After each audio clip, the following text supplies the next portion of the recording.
Well, you can't be heard, I don't think. Why can you not be heard? Yeah, nobody can hear your bits. Nobody can hear your bits. I have to. Stop wasting your good bits! No one can hear them! Stop being funny! They're doing all their best stuff now. All the bits right now. Yeah, Okay. Here comes the elephant thing. Oh, there it goes. They did, while I was fixing that, they did all of everybody's favorite bits, everybody's favorite recurring system mastery bits that they don't do anymore. They did them all up top, so it's not going to happen now. And we announced we're retiring all of them. That was the last time we're doing it. Got a reference to the Cheese Dudes restaurant. We did a whole routine. Well, they announced the date for the secret Cheese Dudes pop-up that's going to be happening.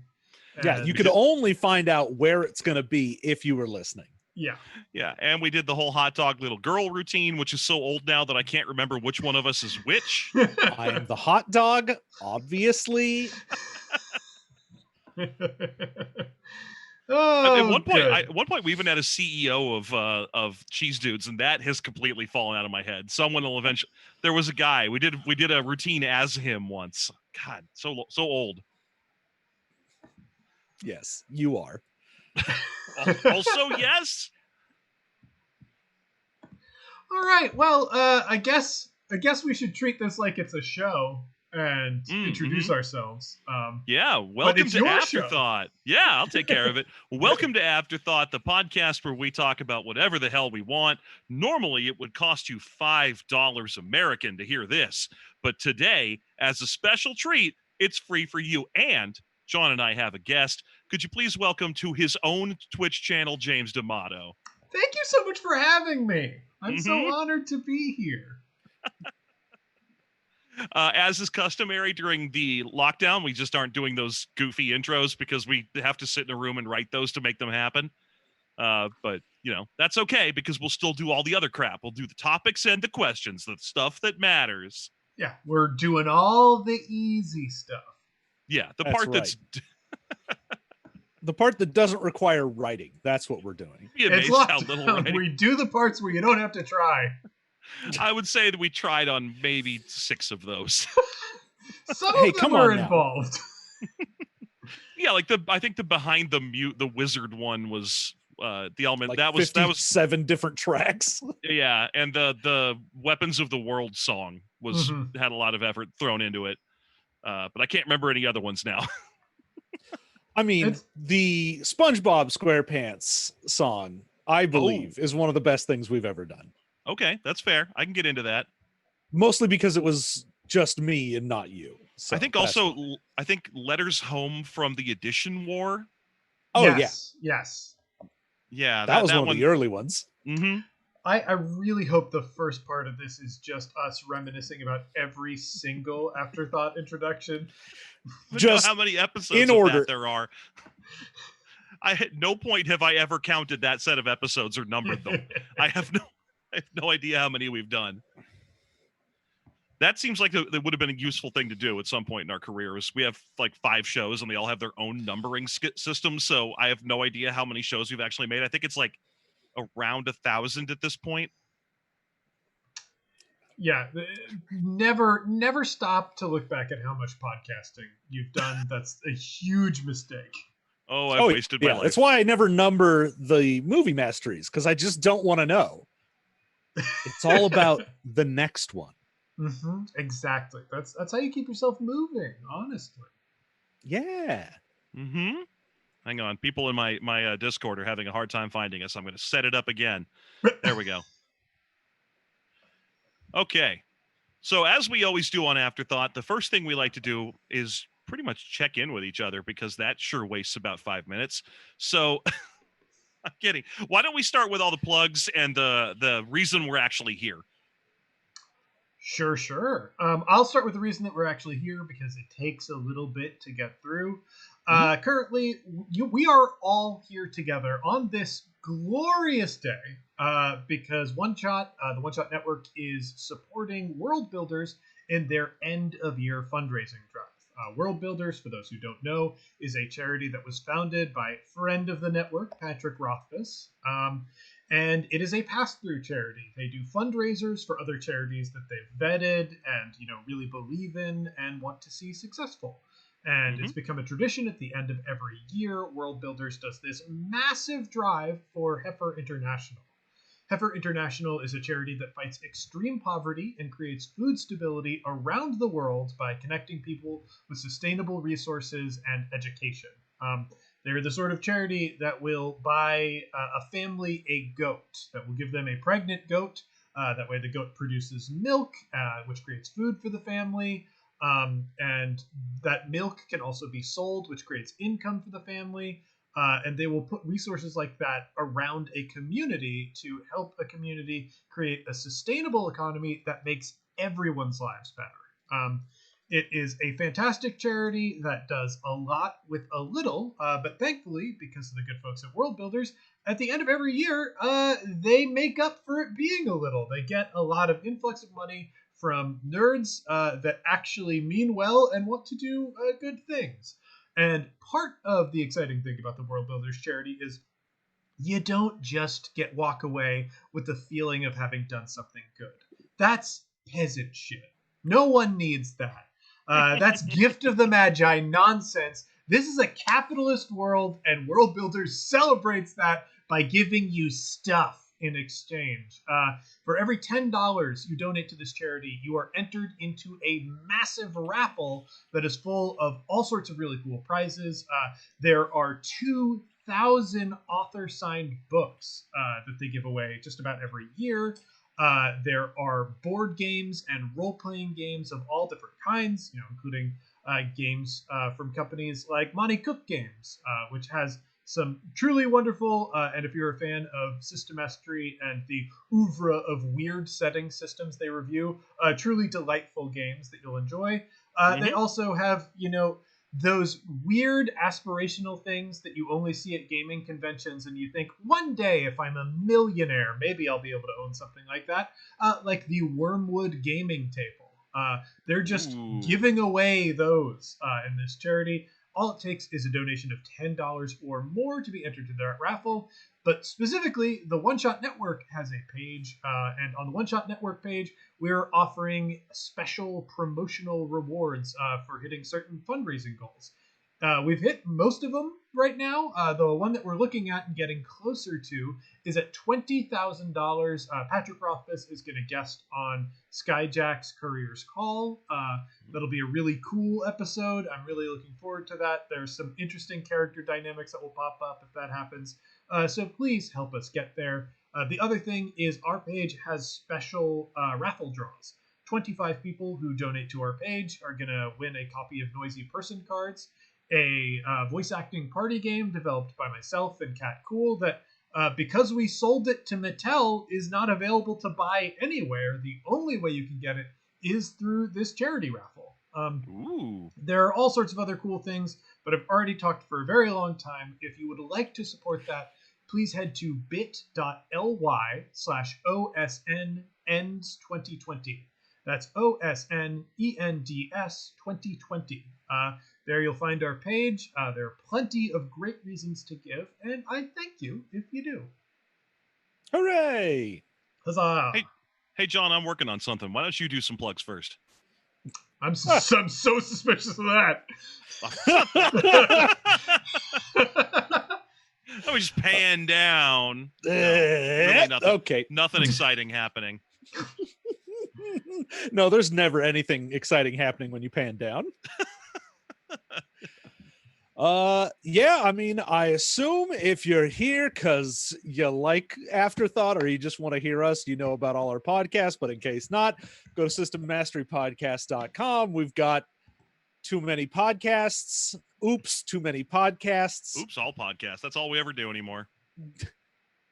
And you can listen to us review crap old RPGs, crap old Star Wars novels, and crap old and new movies.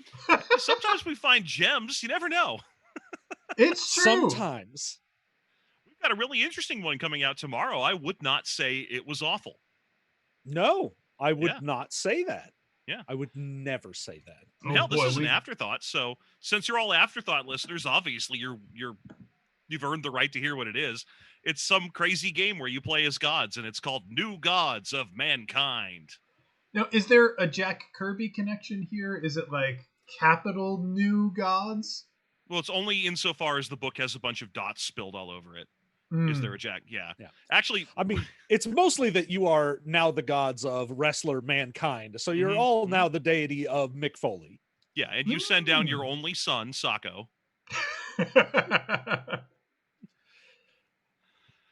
So we have all that and our Patreon you can go and support, of course. But the big deal for us at the moment that we're super excited about is our new book coming soon. Here it is. I'm going to try and hold it up. Angle it a little differently. There we go. Yeah. It's that 3-second delay is murdering me. There we go. Dungeon Meister is our brand new book that comes out, get this, tomorrow will be its official release date.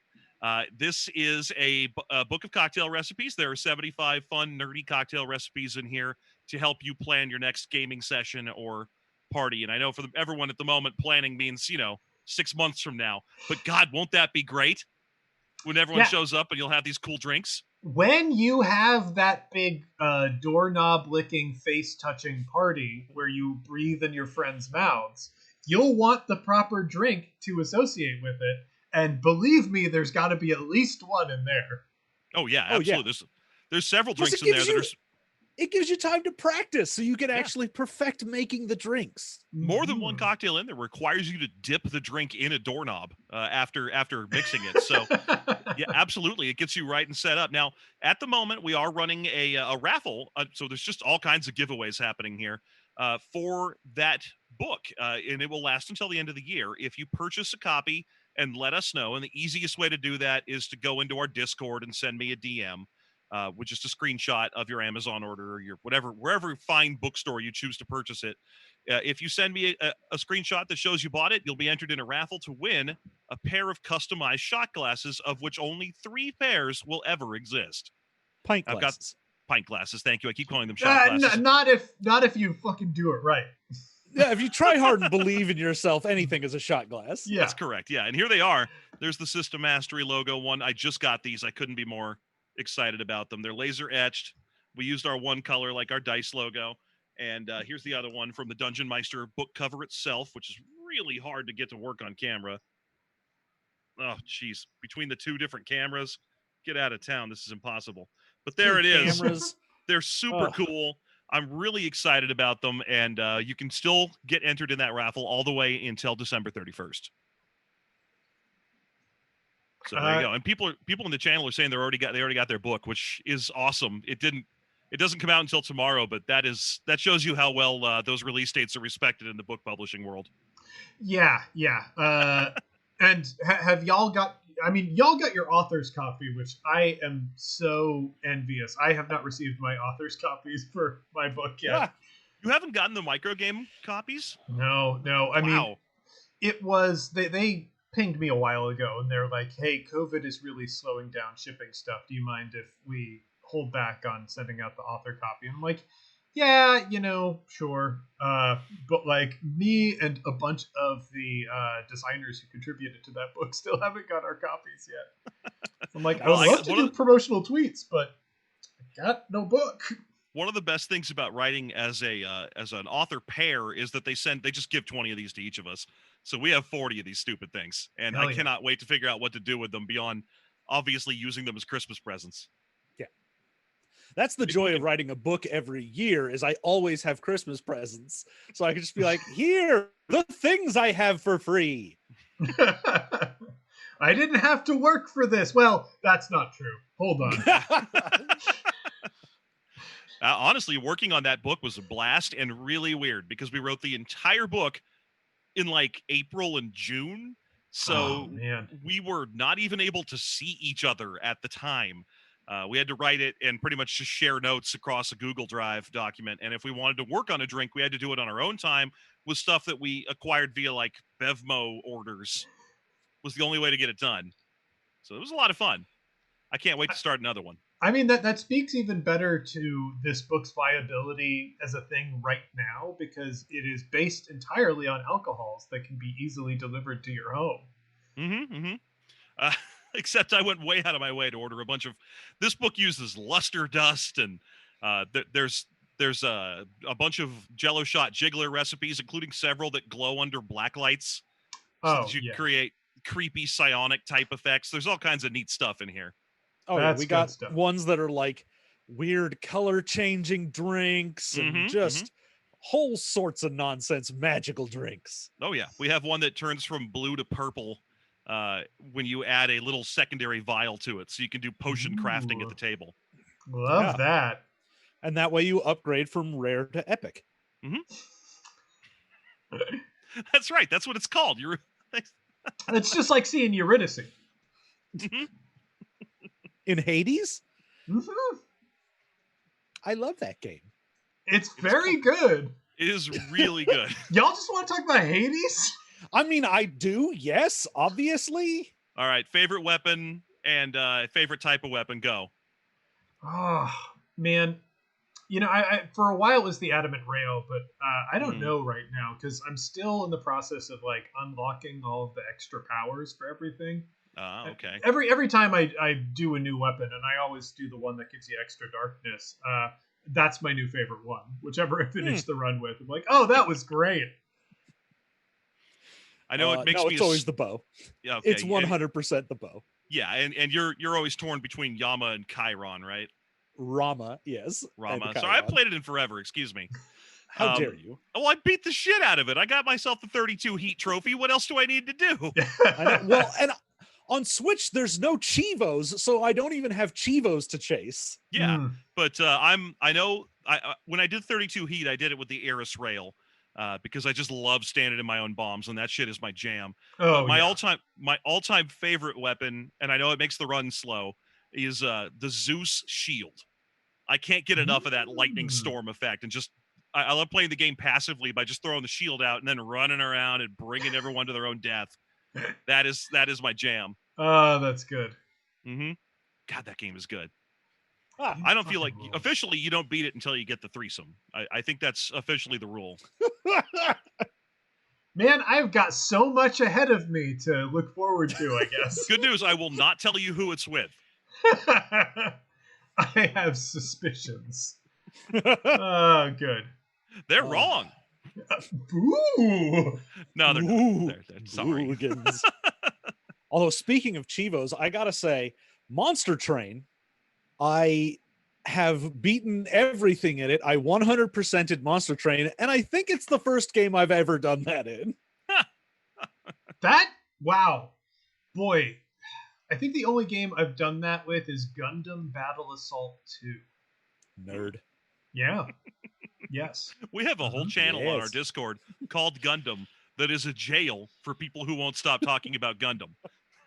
If you bring that anime bullshit into any other channel, you are banished to the Gundam channel. Speaking of anime bullshit and games, all Gundams.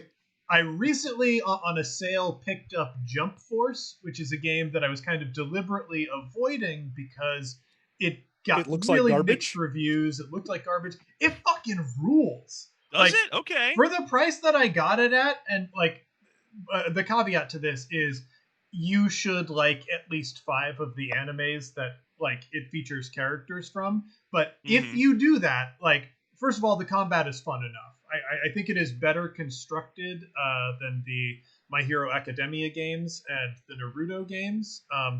It's a bit simpler, but it is more enjoyable to play. But the sheer... Oh, go ahead. Go ahead. I was gonna say I think part of being a shonen anime fan is accepting disappointment in every video game. Yeah.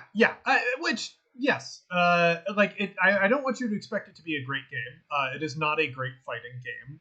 It's not it's no Dragon Ball Fighters. If you want a good game, there's that.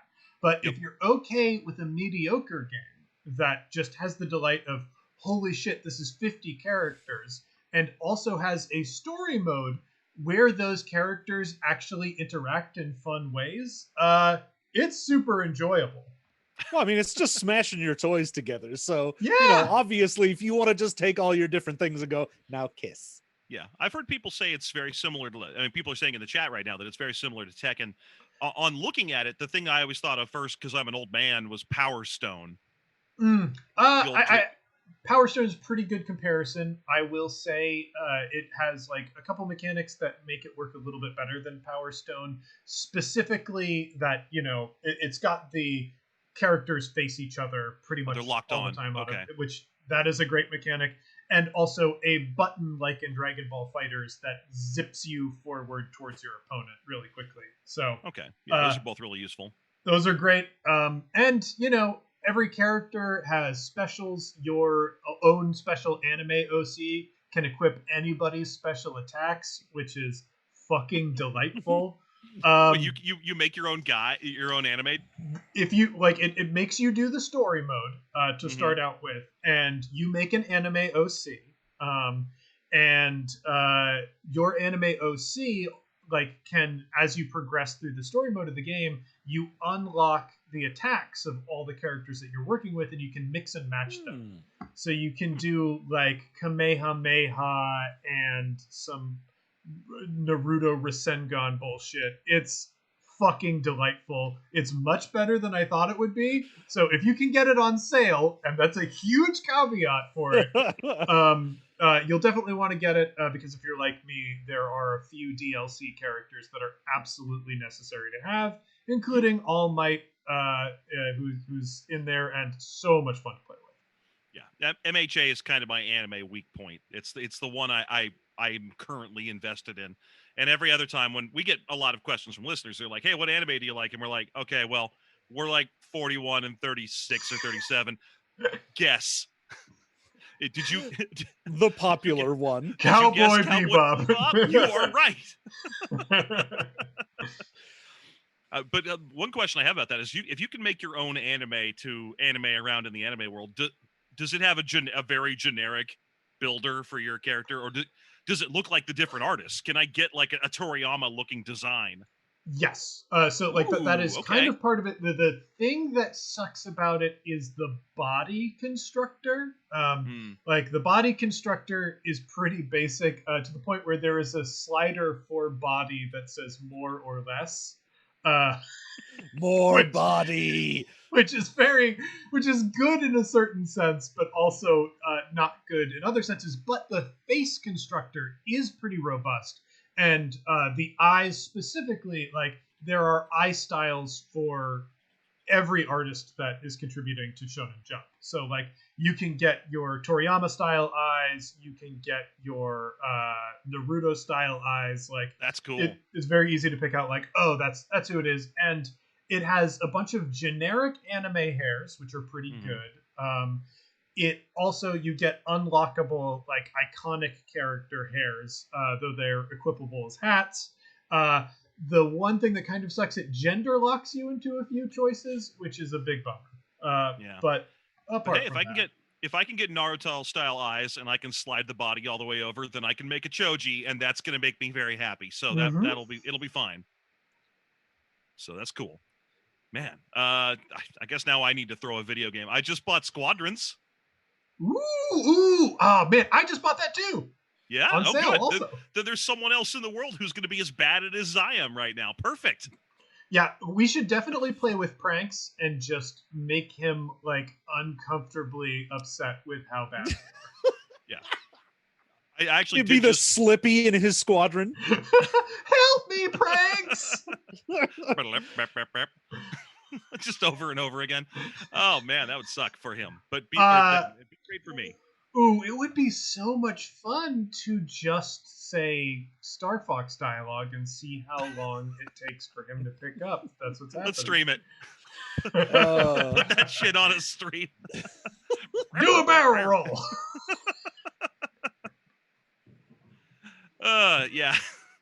I've been really enjoying it. I did just finish. I 100%ed my own game of choice, which is the Miles Morales Spider-Man. Ooh, yeah. Yeah, I did the same thing with the first PS4 Spider-Man as well. So obviously it was a day one purchase for me, and I was crazy excited to get it. And it is fucking phenomenal. They did an awesome job. I mean, granted, it's no Spider-Verse because nothing's ever going to be Into the Spider-Verse. That movie is unimpeachable. I remember having fights about what the best Spider-Man movie was, and now I don't have to have them anymore. It's so easy. But yeah, it is a really good game with a lot of heart. It's not as big as the Spider-Man game was. I mean, there's only a couple of villains in it, but you feel connected to every villain on a much more like a big level, because Tinkerer is the big deal villain, and she's like your old friend from high school. Ooh. And it's so good. I am honestly looking forward to that. I have not gotten that game yet, mainly because I think I'm waiting for PS5 until I can get a PS5 for it. But the other Spider-Man game, I still haven't finished it because I can barely play video games. If a video game like does not finish its round in like 20 minutes, there's a real big chance that I'm not going to be able to play it. But a slightly smaller version of the Spider-Man game, starring my friend Miles Morales, I'm here for it. Yeah, my good friend who is real and my friend. Yeah. Yep. Yes. He's right there, just off screen, laughing. Yeah, no, it's fantastic. I don't want to show him because he's shy. It's a much shorter campaign. And I got to say, the technical capability they threw into this one, where one of the costumes you can put on is the Into the Spider-Verse costume, and one of the mods you can throw onto it adds the frame skipping effect from Into the Spider-Verse in a functional, beautiful way. So, I am so excited about that. Yeah. I saw a bunch of videos about that. Oh, it's so good. I mean, at first it's a real pain in the ass because you get used to having your frame rate, and then you're like, wait, when can I hit a button? It's got to be frame perfect, and I don't even have my characters on the screen during the frame. But you get used to it, and it's wonderful. Now, when you're hanging out with the cat, is that a different costume, or can you have the Spider-Verse effect and the cat? You can have the Spider-Verse effect and the cat, because you can't you can't have the Spider-Verse costume and the cat, though. That's the downside. The costume, the cat costume, is basically your regular costume plus a jacket and the backpack with a cat in it. Right. And the Spider-Verse costume is full on. It actually changes the shape of the character's body to have those little stick legs he has in the movie. But the Spider-Verse effect is a mod that you slot into your suit, so you can slot it into any other suit. And I'm personally I'm completely in love with Spider-Man Miles 2099. It's fucking gorgeous. Oh shit! I gotta check that out. I've always been a Spider-Man 2099 fan. I know that's the worst one, but fuck it, that's my favorite. I had such trouble hopping on with 2099, and what mainly, all sucks? Yeah, exactly, and he's not fun to play around with. And when they did that Spider-Man Shattered Dimensions follow-up, like, Spider-Man Noir was the most interesting and different of all of them, and that's the one they dropped, and they kept 2099, which had the worst and most boring levels. Yeah. Well, he's Oscar Isaac now, so that really shoots him up the rankings. That is a huge upgrade, and I look forward to enjoying that character instead of intensely disliking. Right, absolutely. So there you go. That's my video game contribution. I'm crazy excited to get deep into Squadrons because, man, is it ever! It sure looks friggin' great. And it's been a long time since I played a straight up flight sim where you can do loops and it's not quite on a rail or anything. Just flying around, shooting at stuff. I haven't done that since, like, I was 14 and I was playing Secret Weapons of the Luftwaffe. Man, that is dating me. So what else do we do here? You tell talking me. About video games is definitely like dating you. Got me there. Talking about Secret Weapons of the Luftwaffe is definitely like dating me. We start with the ME-163. Now, obviously, you're going to want to strap a giant scramjet to just right here. Like, right here.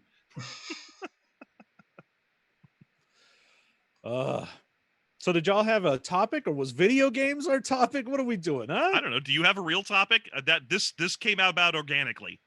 Oh, I know. I mean, I did have a little bit of the old 2077 as far as video games go. Oh, how's that Cyberpunk treating everybody? Have you been playing it at all? Oh, good God, no. Yeah, I don't have a PS5 or anything that can play it.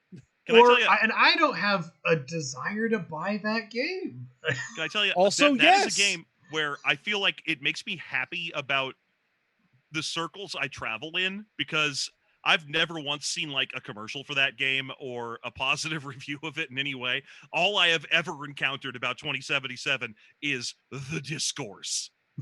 That's my full extent of that game.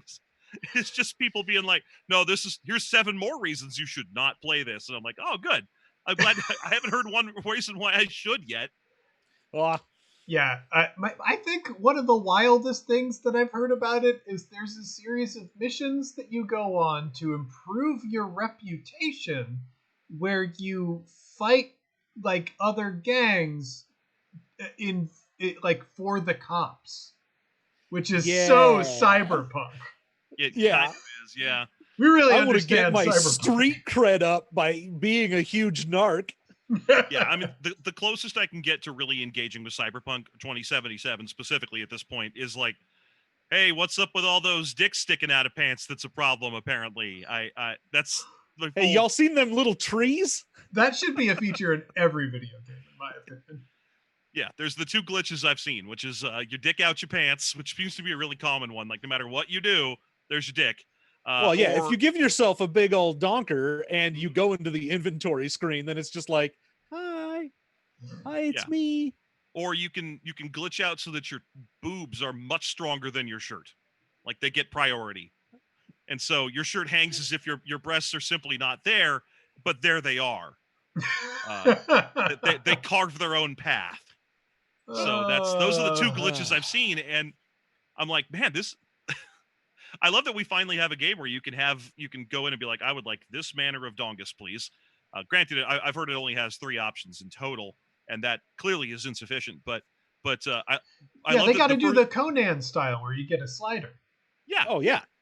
Yeah. I mean, I don't know why that exists. It should just be regular or too big. I don't know if there's a slider. Because that's the only thing you're doing with that slider.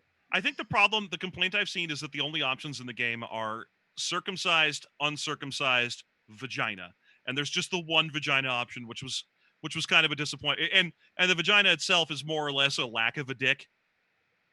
Like, they didn't go in there and artfully sculpt a vagina, which is really a problem that I feel like should have been addressed. I mean, this is the next gen, and there should be like a whole option.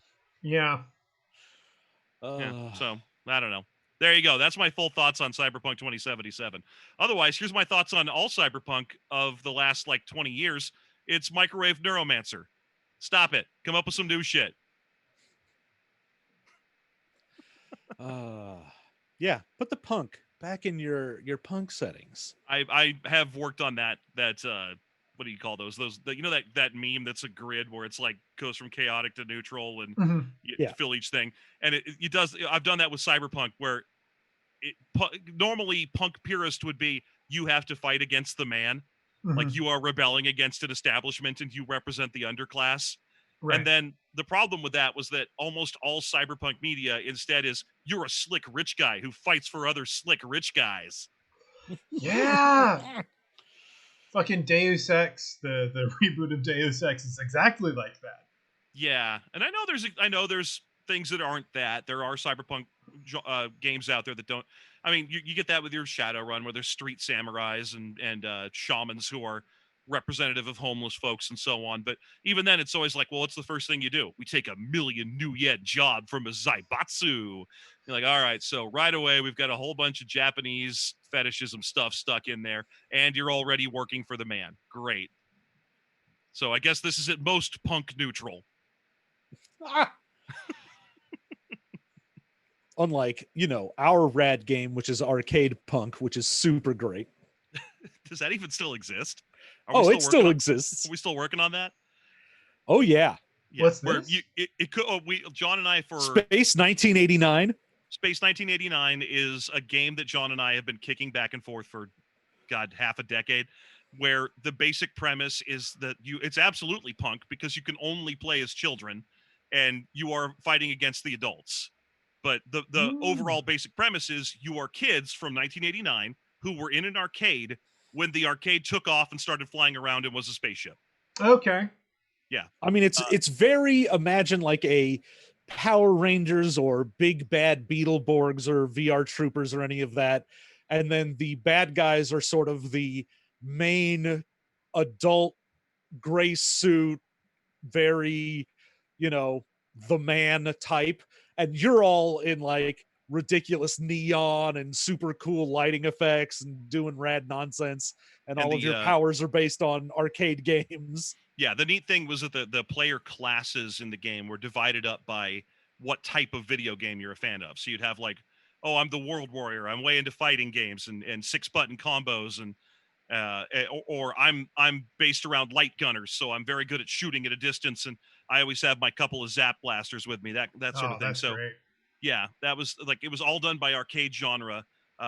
And I have no idea where it currently is. I assume it exists primarily as a written notebook that John has. Yeah, I mean, I did start transferring it into Google Docs instead of just being in a notebook I have. So at least that's some level of progress. This is the kind of game designers we are. John managed to get one of them out, and it exists and it's in the world. And then we have like 6 that are half done. Honestly, that is how game design works in general. Oh, someone's asking me, what if you're really good at Tapper? That falls right into the, what did we end up calling that one? Like the person who's excellent at the puzzle type games that were popular in the 80s, like your Tetris and Burger Time and Root Beer Tapper. Oh, we had a term for that.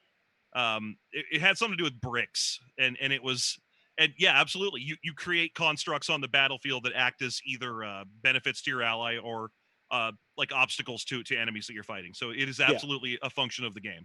The Tapper, because each class had essentially 2 paths you could go down. Mm-hmm. For 2 different sort of versions of whatever game you were playing. So like the Tapper one would be you're sort of a support buffing class that would hand things out to your allies to give them stuff.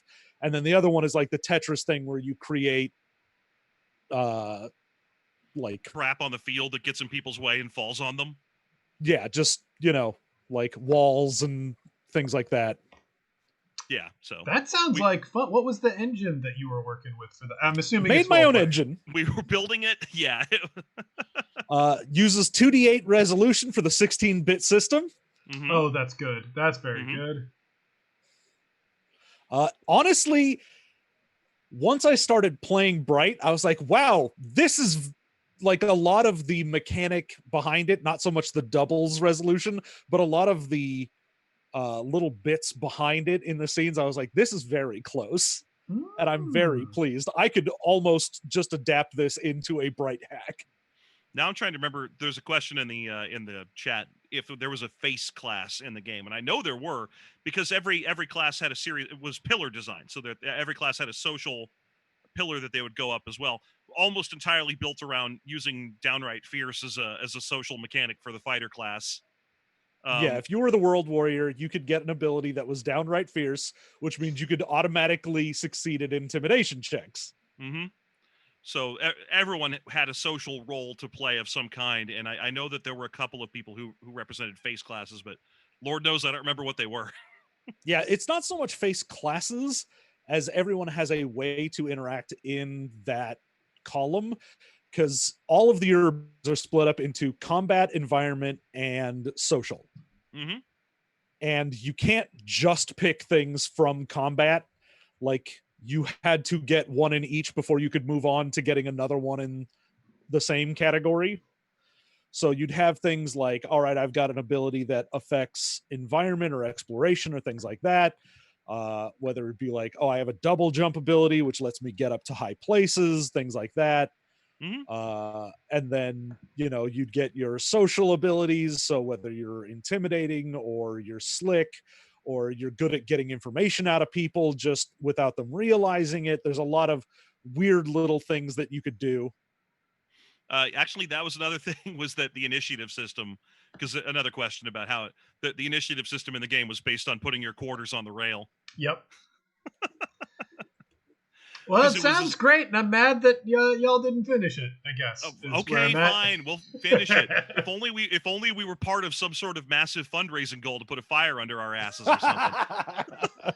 I mean, if y'all want to do that, I will do it to you. Don't do it to him. Please, Hammer, don't hurt him. We have the time. You can just talk to us off air about that. I don't want to make any kind of big promises in front of however many people there are. 50 right now. That's what? pretty good. That's way more than last time. How did we do that? I think because it's called Afterthought, and also we started promoting a week before instead of basically the day of. Well, as long as we have 50 people here. Before we do that. Ooh, I even have the blurb for the game that I wrote beforehand that's supposed to go on the back. Oh, you have it now? Oh, yeah. Like in front of you? We have colonized space, and order has been imposed upon the galaxy. Those in charge have created a joyless, gray utopia. The adults have forgotten what it is like to have fun, but there are those that still know how to enjoy themselves. In secret places throughout the galaxy, kids and teens alike meet to play and master a forbidden medium, video games. Some have become so good at their chosen games as to be able to use the hidden power locked within those cabinets to fight back against the tyranny of boredom and bedtimes. The year is 1989. Are you a bad enough kid to save the galaxy? Oh, yes. Yeah, because that was part of the mechanic. Was it was a little Saturday morning cartoony where literally playing your arcade cabinet would flash light at you, and you'd be covered with the accoutrement needed to be a video game master in that game system. So if you went to World War, you'd have like a headband that was a glowing neon color and a pair of fist extensions that came out over your hands that were glowing as well. So, and it would come from playing, it would burst out onto you like you were a D&D, one of the kids in the D&D cartoon getting their equipment put on. It's all very good. Again. Yeah, well, watch your ass, Renegade. We're coming for your kids in space area zone. All right. Well, does anyone else have a topic they wanted to kick in before we go over to questions? Questions from listeners? Questions? You know we didn't plan or prepare. You know that. You're one of us. We talked about this. Coming up with a topic is not difficult. You can just do shit like, hey, anyone see Mandalorian? Fuck yes, am I right? And there you go. You're off to the races. All right. So then, sure. Why don't we just take some questions? I'm going to go really quickly back to my Discord and see if anyone ever asked any in advance, because I never actually checked that. You'd think I would have, but it doesn't really matter, because ultimately the way you ask questions to us, and I'll tell the people who are here right now, if you want to ask us a question, just put it into the chat. But here's a few rules that you should know about asking us questions. We've answered what our favorite role-playing games are about 50 times. So you don't need to start with that one. And we will take, this is the more important one, however, we will take questions for anyone. They do not need to be for System Mastery. They don't need to be for James. They don't need to be about us in any way. If you have questions for the McElroy brothers, send them this way. We will answer. We are authorized as far as I'm aware. Yeah. That's great. And chat, since you're here, if you want to ask a question, just be sure to @ me, because that makes it easier to see. Just type in @OneShotRPG, and I'll be able to see that you're asking a question and, make these ding-dongs answer it for you. Yep, that's how we do. Trying to remember what the heck I told people to use as the hashtag if they had any questions for us, but it looks like not a single person was into it. Oh, good. We're starting with a hot dog question. There you go. We did just retire the bit, though. I know. Unfortunately, we retired the bit, but you know what? I'm hearing it's stage music. Which, if I remember the joke correctly, the stage music for the hot dog theme song is the Muppet Babies song. No, that's the Donkey Talk theme song. I'm sure the Donkey Talk theme song. Are you sure? I'm pretty sure that. No, hang on. Now you've made me doubt myself. No. Don't doubt yourself. All right, well, let's handle the hot dog question real quick. As is standard procedure for a hot dog question, born, 7 years ago now in John's cars. We were coming home from a restaurant or something. The way it works is we have a question that I will ask you two. You may ask me any question you wish pertaining to the question before you answer it. So do not answer immediately, but you can rest assured I will have every possible answer. At a certain point, I will close the questions, and at that point, you tell me whether or not you'd eat the hot dog. And this one comes to us from Zap Zoroath. You are playing an arcade cabinet, lightning flashes, the joystick becomes a hot dog in your hand. Do you eat the hot dog? I mean, I think question number one is it still attached to the cabinet? Yeah. Or is it just distinct? Okay, I'm going to say that it is still attached to the cabinet, but you can tell that with only the gentlest of tugs, it will come breaking away. Breaking away, so it is like Link style attached to the cabinet and not corn dog style stuck through. That's a very good question. The bun is distinct in your hand. If you were to pull the bun apart and separate it, it would come away from a sausage of a Link that seems to be coming out of the leftover hole in the cabinet surface where the joystick used to be, and you can tell that there is a tied off Link somewhere right around where the hot dog connects to the cabinet. And you've already let me answered ask you my this. follow-up question: is there a bun involved? So. Okay, well, yes, there is. You're currently holding a bun that contains the hot dog. Well, I need to know, can I still use the hot dog as a joystick for this game? Because I was in the middle of the game. Yes, you can. Unfortunately, the hot dog is particularly bad at going diagonally up and to the left. So hopefully that game is doesn't need that a whole lot. But every other aspect, you can still use it. Well, there's the question. What game is it, and where am I in it? How far am I? Ooh, now that is an interesting question. You are playing the original arcade cabinet version of Strider. Okay. So now, if you have any memory of Strider, the way it started out, it was kind of a run and gun platform game where you played as a badass cool ninja with a weird light sword who could do these cool flippy jumps. And he had to fight like the proletariat that assembled themselves into a caterpillar of hammer sickle monsters. That fucking game was rad. Okay, well, I mean, am I at the first boss? You are at that boss where you jump into the middle of the room and you circle around them because the boss emits their own gravity. And I can't go up and to the left. Yeah, unfortunately, up and to the left is kind of busted. I can't go back and to the left. Well, how long have I been playing? How many quarters deep am I? That boss is about 3/4 of the way into the game, so you're probably, depending on how good you are at Strider, about maybe $1.50 in. And keep in mind, it is 1993. I mean, if it's 1993, I'm eating the hot dog. That's my final answer. 1993, and I'm an idiot kid, so yeah. I ripped the hot dog off the cabinet, throw it to the ground in frustration because I can't beat the boss. So okay, I guess I'm closing the floor for questions. Then we have one eat the hot dog and one angrily throw the hot dog to the ground. All right, let's move on to the next question. As is always the case with hot dog questions, there's no right or wrong answer. Okay, I grabbed a bunch of questions. Oh, and I forgot to grab names for these questions, so I guess I'm not going to be honoring the people who asked them, which is fine. Yeah, that's garbage. When did Jeff and John complete mitosis and become two separate entities? Technically, it was meiosis, not mitosis, so... Technically, it was MeUndies, not meiosis. Now, if you want to save on your micromodal fabric... Guys, they 3 times softer than cotton. 16 directions they stretch in. Made from bamboo! With they limited edition like designs. You would not believe. Say goodbye to crotch rot. Actually, I don't think I met John until I was in my 30s. That doesn't mean you didn't divide and bud off one another. That's true. Okay, well, I'm the older one. At least so that means I get to know I'm the original. Until we meet an older Jeff somewhere out there in the world. That's going to be disappointing. Oh no, the elder Jeff. It's going to be hard to meet an older Jeff that's so old one of the F's fell off.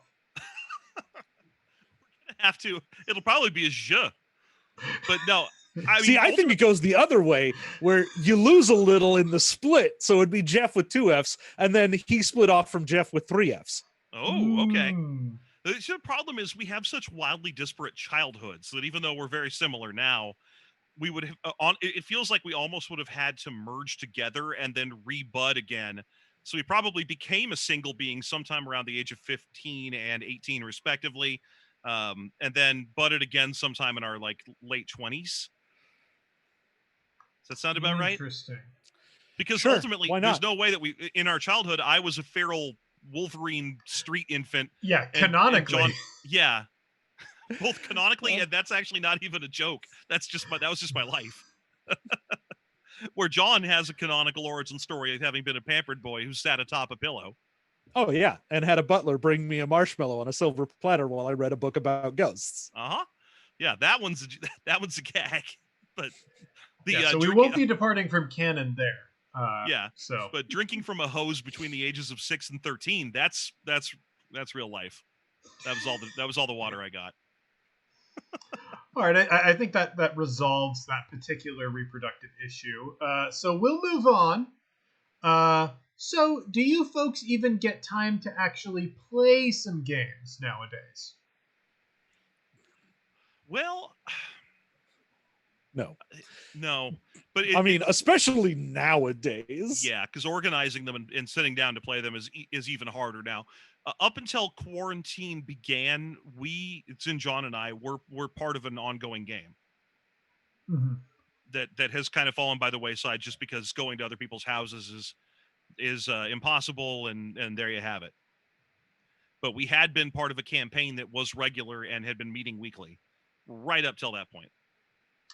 And I personally don't play any games unless they're generating content. Right now, that's the problem for me too. I'm like, well, I play ARMS. Yeah, all the games that I play have been documented, and you can enjoy along with me. Yeah. I am not currently in any APs, but I also still just don't have time to play any real role-playing games at the moment. I have to play them in my imagination and still buy them at a ludicrous, prodigious rate that would suggest I ever play them. I have 16 of them coming via Kickstarter right now. I did, however, get a new game that almost fills the niche. It's Role Player, you see. That's a fun board game where the entire concept is creating your character. Is that right? Yeah, you basically create a D&D character as the entire game, and once it's done, the game is over, and you see who won it making a character.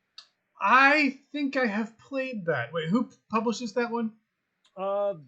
That is Thunderworks. Okay, I'm pretty sure I've played that one. Brotherwise has a game similar to that I will recommend. I just need to look up what it is called. I mean, I do like Role Player. It is fun. It's a good, easy to get into dice game with you're mostly just doing like bidding and sort of auction stuff while you build your character. It's very interesting and fairly quick as long as people can make choices in a decent amount of time. Yeah, Call to Adventure is the game that I'm thinking of, and it's great. It's a delight. I've played it like 3 times through so far, and every time, I enjoyed it so much. Ooh.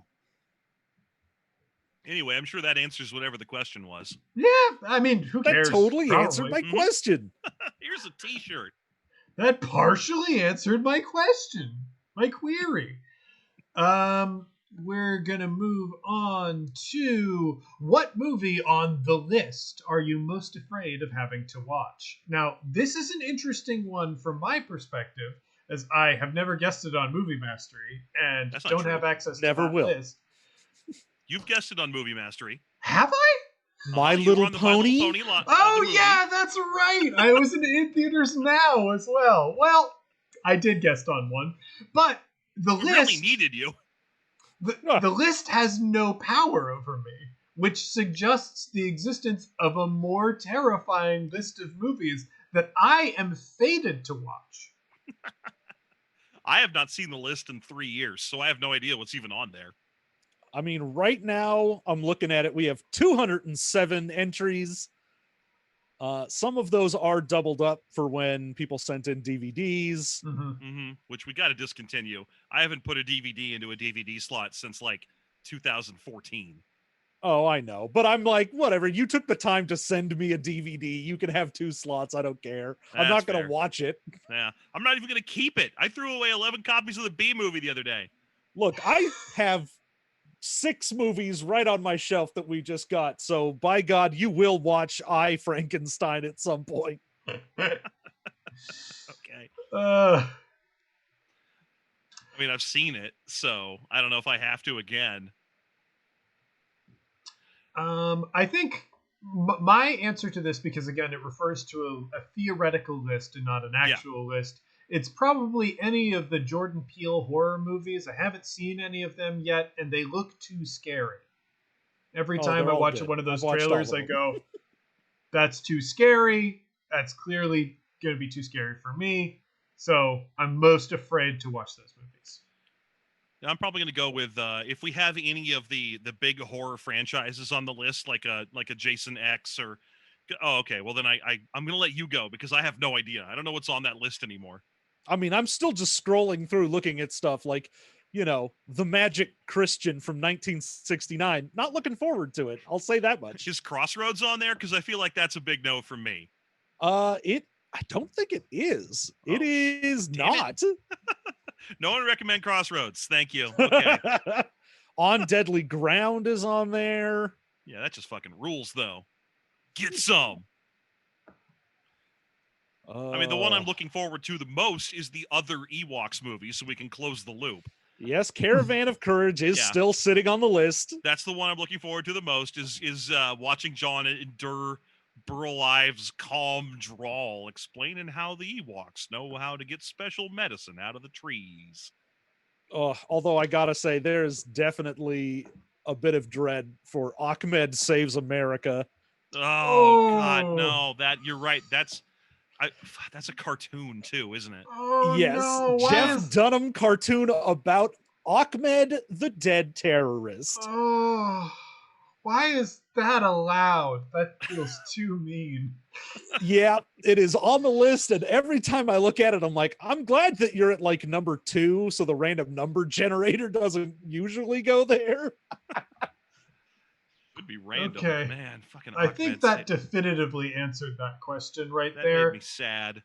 Yeah, if y'all want to donate right now and let me know, then I will take Ahmed Saves America off the list. Donate now. Ooh, this is good. Let me just refresh the page really quick here. I want to see where we're at. And currently we are at 16,695. If we hit 17,000 before the end of the stream, Jeff and John will remove that bad movie from the movie list. Oh, jeez. I'm gonna throw this out there as well, and I don't know if John will agree with this or not. But if it gets to 17,100, then we'll let someone in the stream recommend a movie, and we will guarantee it comes up soon. Ooh, but it can't be Ahmed But it can't be Ahmed Saves America. I'm gonna make that clear. Okay. That's good. We will, with that offer on the table, we will move on to the next question, which, I kind of like the way they got around some of the rules on this one. This shows some true system mastery here. That is, dear crew of the Minoc, what are your favorite role-playing games? Oh, I called dibs on Bacta. You son of a fuck. No, it's My okay. favorite role-playing game is made from glorious rushes. And I can't do Linux's voice. That sounds to me like one of those itch lyric games. I can't do Linux's voice. I haven't done that joke in 4 or 5 years. I'm glad it came back so efficiently. Yeah, for Bacta, I'm pretty sure it's Star Wars Saga Edition. The edition in between the good Fantasy Flight one and the just D&D 3.5 one. I never played that, but I heard it was like the precursor to 4th edition, so I'm assuming there's some good, interesting stuff in there. I ain't seen a damn thing from that edition, I'll tell you that much. the books from that edition are gorgeous. Like, look them up. They all look very nice together. It is, I think for the time, especially, they were some of the nicest looking role playing game books on shelves, because they really are like, we want these to look like a unit. We want this to look like it is a special, cool thing. Highly recommend the production value on probably the least popular Star Wars role playing game. Good. Let's move on. Oh, okay. No, wait, we had more bits? We have more bits? Well, the only request I had was from someone telling me to just do it in a Shizor instead of one of the... Oh, yeah. I want Shizor and I want Florida Palpatine. What are... What is... Yeah, well, of course, my favorite role-playing game is Spin the Bottle, baby! Yeah, why don't you role-play over these nuts? Everybody in the hot tub. And obviously, I prefer Advanced Dungeons and Dragons First Edition, because that was the only one where gold acquisition was the only way to advance. Are you sure Shizor doesn't play role-playing the highest level of all? I have 16 copies of the Fantasy Wargaming, the highest level of all. Yeah. Throw it on the pile with all the others. I've destroyed every other copy. And more advanced, more reptilian.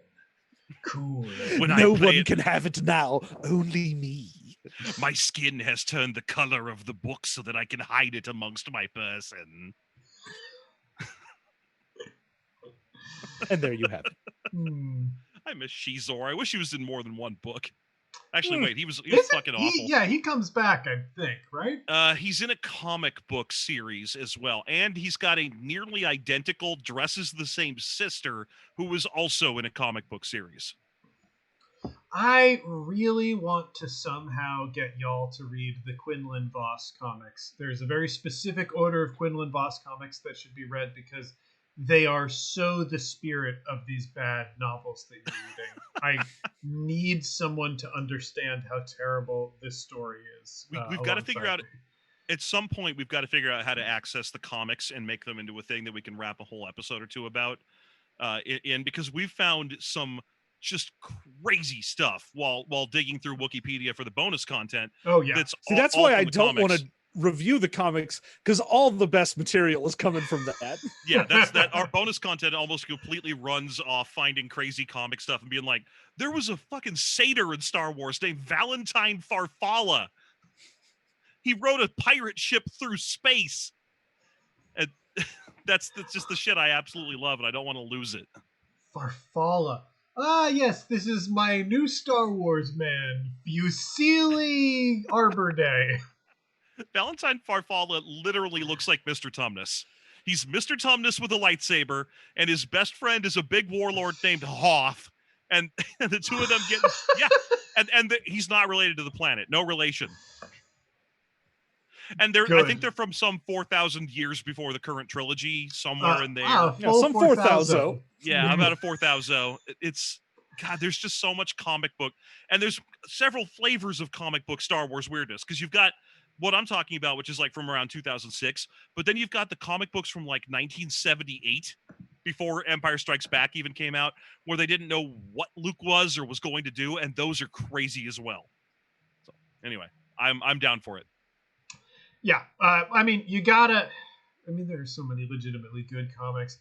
There is a great run of Star Wars comics that are basically the Marvel What If of Star Wars. And there is a very good run where Vader survives Jedi and comes back in a totally white suit of armor, and they hunt down Palpatine together because Palpatine also survived. It fucking rules. That does sound kind of neat. I'd like to at least find out more about it. Yeah, I mean, it's Marvel What If shit, so it's like Star Wars, but even weirder. But between the book series that we review and then the expounded universe stuff, the bonus content that we do, I have discovered so much about Star Wars's weird grungy back corners that, I mean, just the current book we're reading, it's a fucking novelization of the first Star Wars MMO. Who would have thought that would even exist? And it's basically a letter to Penthouse. It's such a bizarre combination. So, anyway, let's move on. Moving on, yes. What's the worst game you'd still play if a good friend really wanted to run it, besides Rifts? Damn it. Yeah. I mean, I wasn't going to say that because we've read a lot worse. I'm gonna also remove Exalted from the running because I think that's also too easy. I Joke's would say, on you. The answer's Scion. I was going to say probably Shadowrun is at that range for me because all of the most recent editions of Shadowrun have been just shit from a butt, just butt grade crap. And weirdly, I still to this day have a lot of friends who are full on obsessed with Shadowrun, and we've been playing it together in garages since like the 80s. Yeah. Shadowrun is one of those games that all the new editions, like 4th edition, it was the one that I learned on, so I think it's okay, but it's probably not, honestly. But pretty much everything after 4th, I think, has been really bad. But I would play it in a heartbeat if somebody invited me to play it. No question. Absolutely no question. I might not play Shadowrun Anarchy to the rules, because I've read 1st, 3rd, 5th, and Anarchy editions of Shadowrun, and I have yet to find one where I don't just hate it. And I'm just like, why is this so complicated? Half this crap could just be carefully or easily removed and it would change nothing. So Anarchy is, I would say, and this is coming from me, one of the hosts of System Mastery, Anarchy is one of the dumbest books I own. Yeah. It is an unfinished mess. And here's the thing, that was such a slam dunk of a concept. Give us a slightly simpler Shadowrun to play. Could have made so much, because it was like coming out at like the height of Powered by the Apocalypse era. They could have made it Powered by the Apocalypse, and I'm sure it still would have been great. But no. What they're at the moment, they're on the same trajectory that Palladium was, where it was just keep sucking and keep distilling that suck so it sucks more from edition to edition, and then eventually let Savage Worlds make one. When you put on out an edition and they keep sucking. Yeah, it's on the way. So Pelgrane's going to get their filthy hands on it. Is that right? Is Pelgrane the ones that make Savage Worlds? No. I think it starts with a B. Anyway, they're going to get their hands on it at some point because bimbofication. Yeah. What I will say is Pinnacle. What I will say is the thing that I would like to see. I want to see y'all review the latest edition of Shadowrun, but I want to throw in guest commentator Nate Weissman because his dad invented Shadowrun, and he hates 6th edition so much. His dad does, or he does?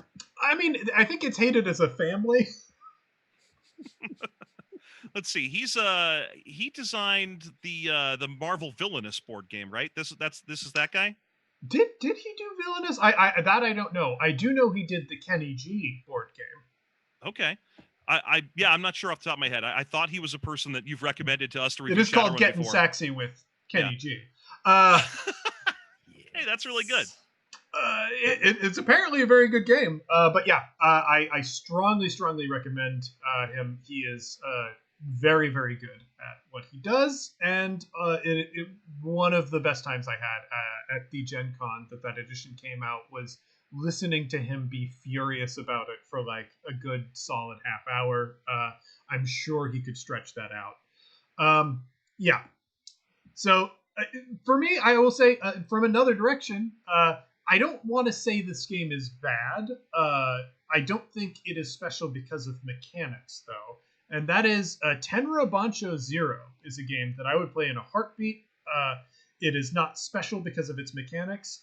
Its mechanics are kind of bloated and overcomplicated, but it is one of those translated from... It is one of those translated from Japanese games that like came out because like they got D&D translated in the 70s and then went off on their own design tangents for a while without having a design conversation with the US. So it is a truly ludicrous game with the wildest setting imaginable. Like one of the classes is that you just have parasites that give you superpowers. It's pretty crazy. and I would play it in a heartbeat. It rules. Yeah, but we do this all the time where we come to the end of a game that we found was just truly ridiculous, but we both try it because it's dumb. Usually a lot of the games we say, oh yeah, hell yeah, we'd play, they'd be good con games.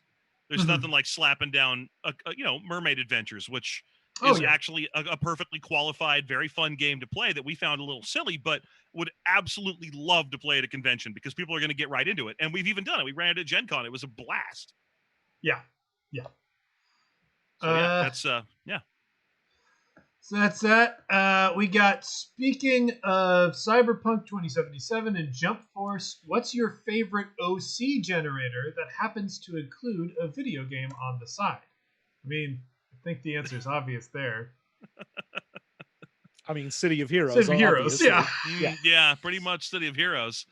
Because I've made some superhero characters that to this day I still try to recreate in everything else I've ever played.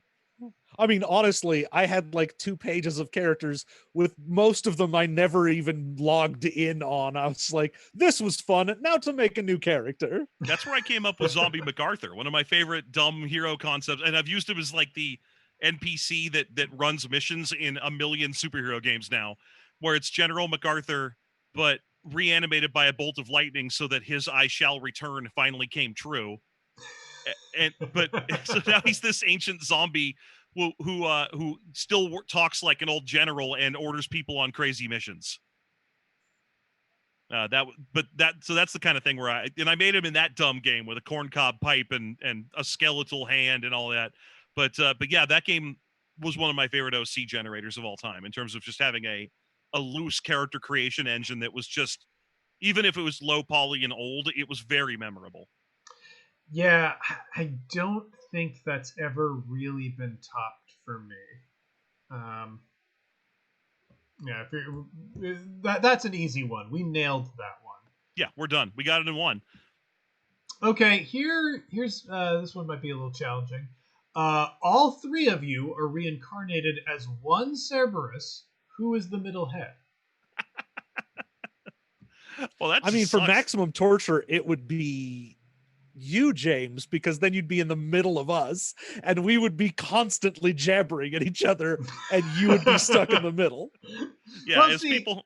I was thinking it would just be lonely to be one of the side heads because, again, you'd be constantly talking to each other and they'd be over there, oh, good, no one to talk to. I guess that's true. If you're concerned about feeling involved, then being between us would actually be great. Because as people who meet us after listening to the show for a long time are always like, oh, wait, this is just what you are, isn't it? You just jabber at each other nonstop and eventually someone put a mic near you. Yeah, well, so then there's a problem. If you are the middle head, that's probably the only head that can't lick its own genitals. Now, I don't know how that factors. Well, it's the same genitals. I mean, I'm not gonna not help a bro. Yeah, well, exactly. Yeah. The middle head doesn't get to be involved in that. I think that's bad.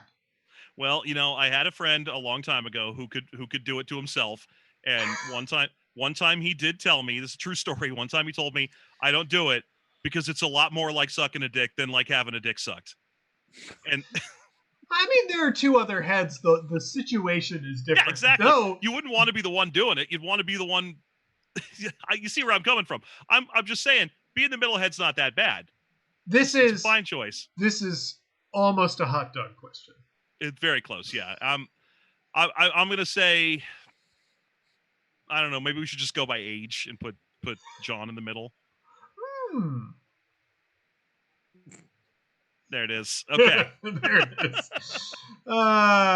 Okay. This is, wait, if you guys met in Jeff's 30s, how long did you know each other before starting System Mastery? About 4 years? Is that about right? 4 or 5 years? No, it's longer than that. You have no concept of time. Did we meet when I was in my 20s? Yeah. Okay, sure. Why not? I don't remember. I remember that we met. You didn't even live in San Diego at the time. And then you moved to Florida for a long time. Yeah, and that was a long goddamn time ago. Yeah. Yeah, the first time we met, it was some Halloween party. So the only thing I can tell you about I can tell you for sure it was a Halloween party because I was dressed as the greatest American hero.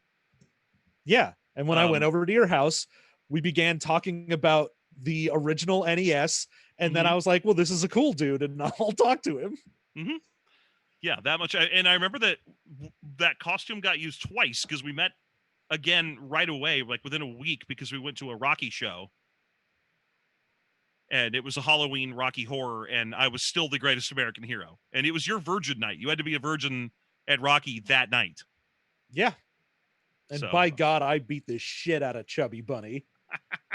Yeah, that was one of our bonding moments, because I also won my dumb Rocky Virgin game, which was the eating a banana off a guy. So, if you're curious who can eat a whole banana without chewing, it's this guy. But only off a guy. So, yeah, he has to be holding it crotch level and quietly whispering to me that he's not gay because he's worried about it. And I'm like, dude, I'm not. I don't know if I am either. God damn, you're right. No, wait, that was my virgin time. Never mind. Not relevant. Not relevant. Yeah. Irrelevant. Don't worry about it. It was probably about 8 years. Does that sound about right? No, he said 4 to start at the start of the conversation. Okay, you say the years then. Yeah, it's been about 20 years. It's been about 30 years. You're the one with the memory. Why am I answering this question? Because I talk too much. John, answer the question. Let's see. That would be probably, I want to say, about 2005, 2004, when we first met. Around then. So we've known each other about 16 years, and that means that it was about 8 years before we started the show. Thereabouts. So I was right. Great. Let's move on. Next question.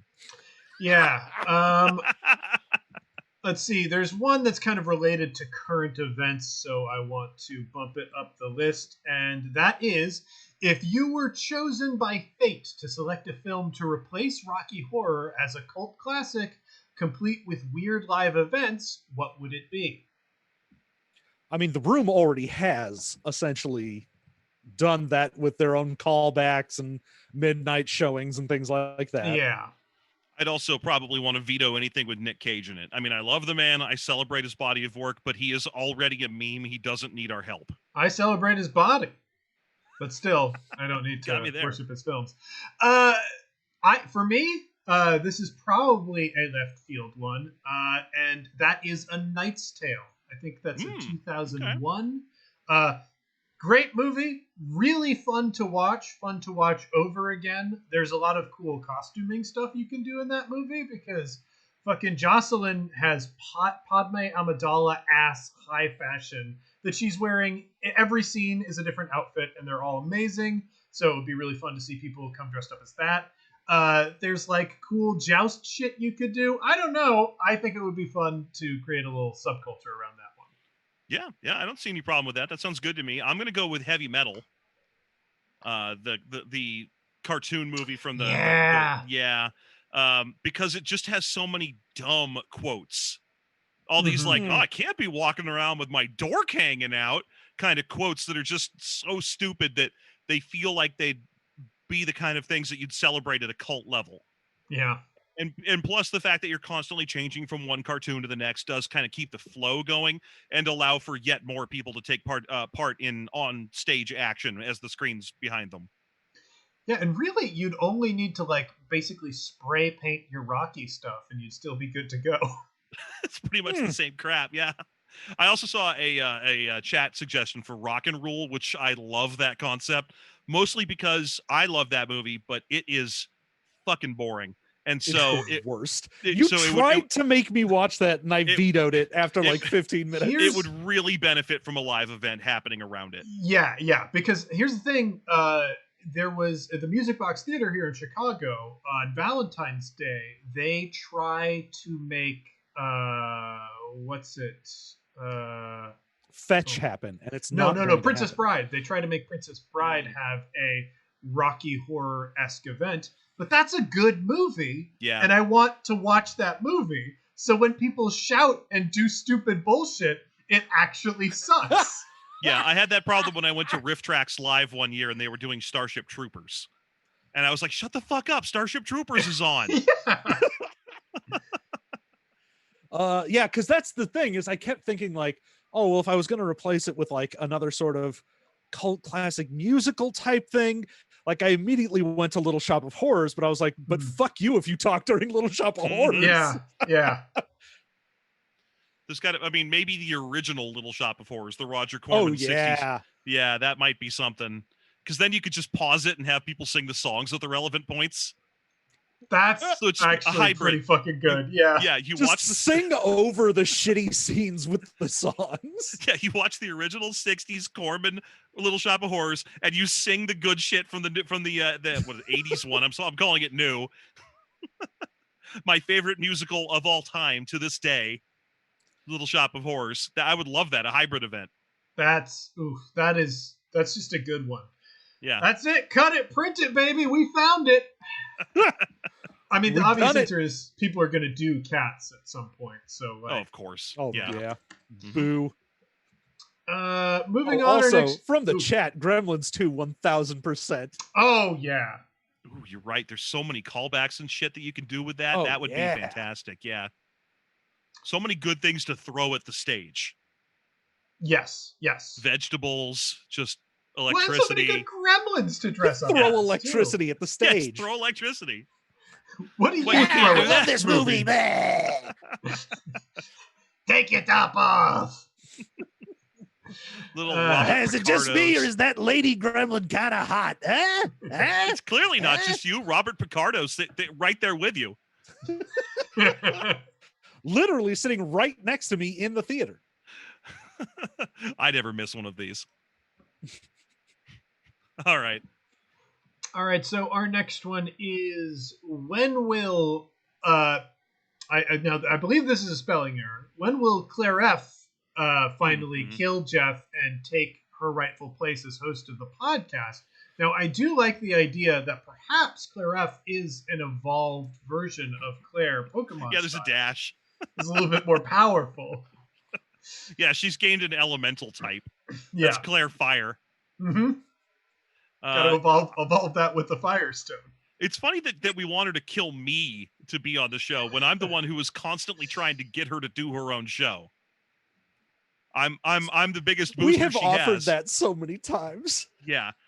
We keep saying like, you need to do a show. And every time she's like, I just don't have a fucking thing to talk about unless I'm hanging out with you two. And I'm like, you're killing me because you are naturally entertaining and you belong doing this kind of thing. And you will not shut up. Yeah. That's why I'm not even slightly worried about her killing me because she's never going to do this job. She has a real one. Yeah, she's going to get a Christmas bonus and everything. She's got one of them jobs. Hey, technically we're getting a Christmas bonus. It's a 3-episode month.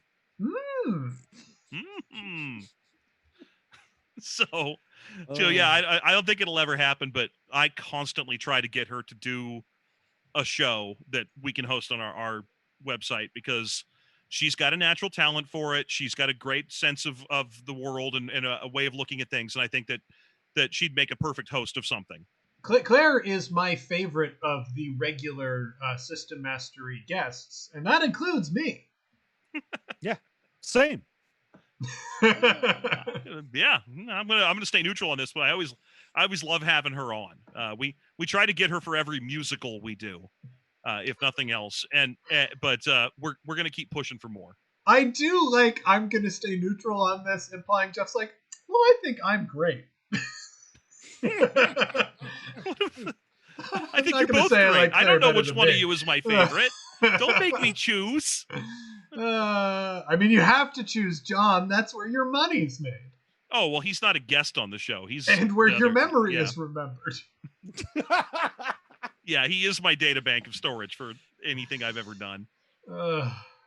All right. Yeah, I'll tell her you said she's the friggin' best because I really do want her to get her own show. The next one is, if you could leave a watermelon on somebody's porch and know they would never know it was you, who would you do it to? Okay, hold on. What was the problem about leaving the watermelon?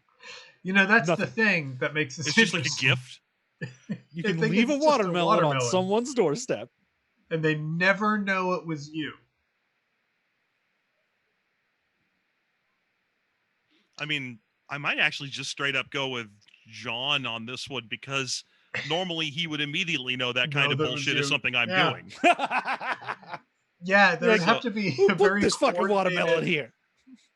Yeah, that sounds like some Jeff shit. And I'd be like, nope, it definitely wasn't. And there's no way you ever think it will be. And that would be You will that'd be never good for find me. it out. Yeah. You can never prove it. Plus, it's especially useful as an answer because other than Claire, who, weird story, lives where John lives, so I get both for the price of one. You don't know anybody I fucking know, so it wouldn't be very interesting of an answer. I don't know. Who's on some celebrity? The International Space Station right now. That's the one that I want. Ooh, there you go. That's kind of neat. Yeah. Who would take it as a weird threat and get really creeped out about it? Right on the International Space Station's porch, right there. Yeah.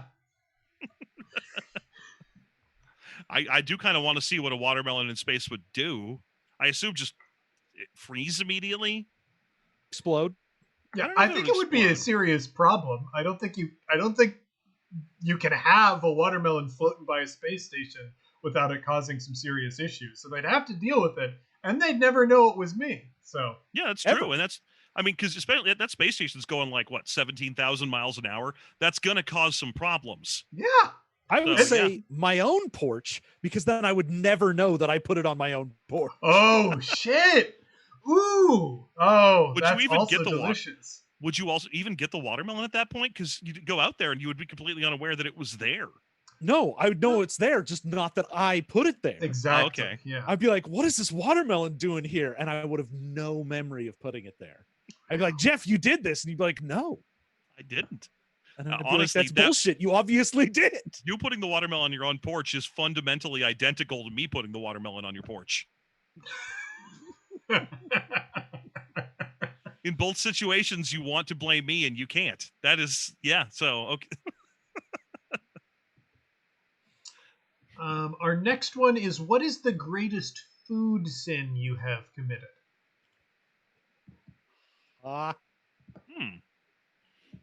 I recently made a chili, and I know that this is going to get people really mad at me, where I put crushed pineapple and pepperoni in it. No, that sounds fucking great. It was really good. The pineapple doesn't taste like pineapple. It disappears and provides kind of an unexpected sweetness and warmth because it mixes really well with whatever little tiny bit of cinnamon and chocolate I usually put in my chilies. Mm-hmm. The pepperoni were less impressive because they didn't get the crispiness you want in pepperoni. They just got very, very soft. But then you should just air fry it beforehand and then stick it in. Sprinkle it on top. Yeah. There you go. Use it as the equivalent, like a cheese equivalent. So you just sprinkle crispy pepperoni up there. But yeah, that was a recent thing I tried. I found it in some article somewhere, and I was like, "Fuck it, I'll try that." And it came out really good. So that might be me. I mean, obviously, using orange juice instead of milk in cereal, super good. Of course, you're gonna have some dirtbag answer. I'm excited now. I was like, don't try That's fucking anything you've done. The orange juice instead of milk is actually good as long as you're doing a fruit-based cereal. So if you're like, I'm doing Frosted Mini Wheats, not good. But if you're like, I'm doing Fruit Loops, orange juice and Fruit Loops is basically fine. Like, there's really no problem there. I'd try it. I'd try that. I'm not above that. Mm-hmm. And I mean, of course, the absolute get me in the most trouble is a well-done steak with ranch on it. Ooh. Because I want the internet to hate me. Yeah, I've watched John order steak. It's a sad story. Yeah, You're don't a order well-done steak boy? Yes. Why? I don't. What does it do for you? You could order something cheaper. Exactly. That's why I don't order steak. Okay. All right. You don't want to get involved in a list of John's weird food things because, I mean, and this is coming from me, a person who will not eat eggs. I don't like eggs. I will eat them if they're baked into something I don't notice they're there, but like I will not eat a scrambled egg. But John's list of weird food things is mind-bending. It is a world. Although I do got to say, my favorite cereal thing that isn't the orange juice is you take Honey Nut Cheerios, you take a big old scoop of peanut butter, you put it in the microwave. The peanut butter melts down, you stir it up, you got Cheerio peanut butter soup, and it's amazing.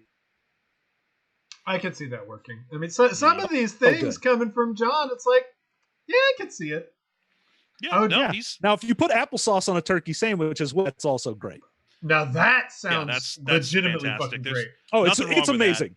I discovered that when I was a kid, and I was like, I'm going to take this sandwich, dunk it in my little cup of applesauce, and I was like, fuck yes. No, John is the shit. Definitely a dirtbag auteur. He like when it comes to cooking with garbage and living in garbage, he's the best at it.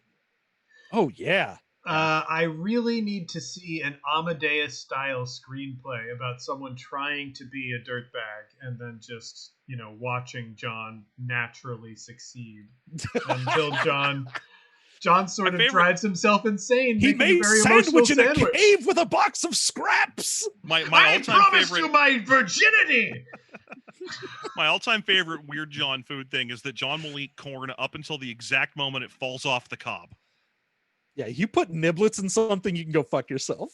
Even just a bowl of niblets with the cob visible in the background is a no, where corn on the cob is a yes. It is the mind-bendingest thing. Hard no. Okay, that's food sins. This just popped up in the chat. Are we getting a new Who Eats This Cheap Shit once quarantine is done? Oh yeah. Didn't we already do one during? So much of this quarantine time going like, I want to do one of these, because there have been several dumb bullshit things that have come out, and I'm like, I want to do this, but I can't. I could have sworn we had already done one during, and it is about time we do another one. That one we did for the April Fool's joke got us so many complaints, I couldn't believe it. So speaking of the absolute garbage Who Eats This Cheap Shit, except it's Who Eats This way overpriced shit, is so I went and tried, I don't know if anyone's done this, the Magic Spoon cereal. You may have heard of this on an ad on a podcast at some point, maybe, but it is like gluten-free, sugar-free, whatever cereal. And they only sell it to you in boxes of 4. So they'll do a package with 4 boxes. You can mix and match flavors. They all basically look like Cheerios with flavors. Okay. And it's not so much that the flavor is bad, but that the fact that it's gluten-free, when you're chewing it, it becomes this like grainy sludge that begins to seep into like the backs of your mouth. And it is the most horrendous mouthfeel that I have ever had from a cereal. And I managed to finish a box of it and then went, this was a bad choice. Okay. I am on the Magic Spoon website right now. And yeah, me too. If you scroll down, they do have celebrity endorsements, and I need System Mastery fans to push to get John's blurb that he just uttered right there onto that website. The most horrendous mouthful. Surely we're as famous as, let's see, who do we got here? John Durant. Or Kelly Durant. Levesque. She's a holistic nutritionist. Katie Wells. I was gonna say I've actually heard of Katie Wells. She's routinely makes the rounds of people who are pitching woo, so to speak.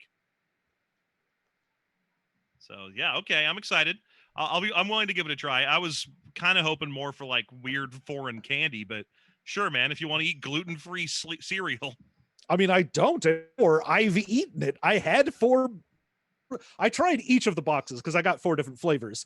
I got what was like the Fruit Loops one, the fruity, a cocoa, a peanut butter, and like an apple cinnamon. And I would say the apple cinnamon is the closest to being good. The cocoa one is not just atrocious to eat physically, but it tastes like garbage. And just not a good time. Not a good time at all. I was like, cool, I'm going to get healthy cereal. No, I'm not. This is terrible. I'm going to get Lucky Charms. Fuck everything and myself. Yeah, I just don't know. I'm sure there's all kinds of other cheap crap we can do, but ever since we did the sex stuff one, I've been wondering how we're gonna top it, because that was the roughest. I felt sympathetic pain for you boys on that one.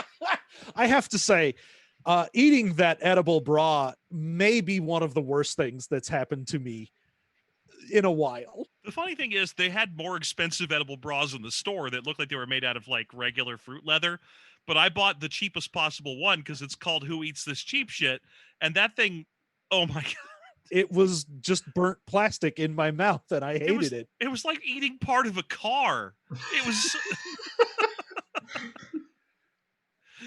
I gotta say, knowing that there's a recording of me out there just popping a root beer flavored condom in my mouth and going to town on it, brings me some kind of personal joy.